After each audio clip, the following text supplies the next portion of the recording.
Jour, là, quasiment à 15 l'euro, le CAC à moins 0,4. Comment sentez-vous les forces en présence après la BCE? Bien, effectivement, cet euro qui continue sa progression, qui est sorti d'une zone de congestion il y a quelque temps et qui s'approche de ce niveau de résistance clé à 1,1548. On a aussi des éléments de contre-pied sur les indices. On a un indice DAX qui est allé chercher une cible idéale qu'on avait fixée ensemble il y a quelque temps à 24 470 points. Pour la dernière impulsion haussière, il y avait quand même un rejet de quasiment 1% après avoir touché cette cible. Donc beaucoup de spéculation dans le marché des contre-pieds. Un indice CAC 40 qui ce matin se comportait un peu mieux, tentait à l'intérieur de la large plage de congestion 7620, 7950, eh bien qui se compressait, qui tentait de sortir par le haut d'une petite compression pour aller chercher la borne haute, et puis nouveau contre-pied aussi, en tout cas pour l'instant. Donc pas mal de fébrilité, des allers-retours comme ça assez rapides, et donc un marché qui, à mon sens, pour l'instant donne des petits signes de fragilité, même le Nasdaq est en passe de donner des petits signes de consolidation aussi. Alors on fait des plus hauts, mais avec toujours des contre-pieds importants derrière, donc un peu de prudence. Puis on voit aussi des métaux précieux qui sont, en tout cas pour l'argent et le cuivre, eh bien en hausse assez significative pour l'instant. Donc il y a des réactions assez brutales sur différents actifs. Romain, un actif dont on parle assez peu en ce moment, alors on a beaucoup parlé de l'or et c'est vrai que le buzz est un petit peu parti autour du métal précieux, mais il ne faut pas oublier l'argent.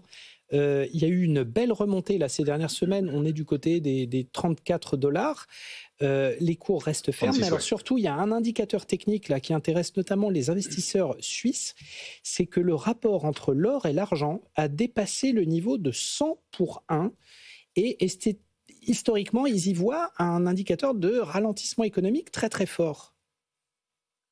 Oui, alors en plus, effectivement, il y a ce rattrapage possible de l'argent.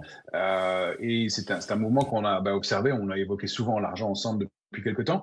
Il était en pause, bloqué entre deux niveaux techniques, 32,35 et 34,78. Et il a rallié ce niveau de 34,78 et débordé assez puissamment, puisque l'argent est en hausse de 4% pour l'instant, effectivement, avec du potentiel haussier. C'est vraiment une structure de long terme qui se met en place à la hausse sur l'argent, avec des cibles qui sont assez hautes aux alentours de 41 pour le long terme. Ça vaut 36 pour l'instant, l'argent. Mais on a passé ce niveau avec une accélération qui est assez brutale. Ce rattrapage que vous évoquiez sur l'or qui est possible aussi. Et donc un schéma qui se met en place de façon assez rapide en effet pour l'instant. Romain Daubry, on vous retrouve à la bourse à Bourse Direct, vous là, en direct, pour la clôture de la bourse. Ce sera à 17h35. À tout à l'heure, Romain. Le CAC est en repli en ce moment de 0,2%. On suivra aussi Friedrich Merz, le nouveau chancelier allemand, qui doit rencontrer Donald Trump tout à l'heure à la Maison Blanche.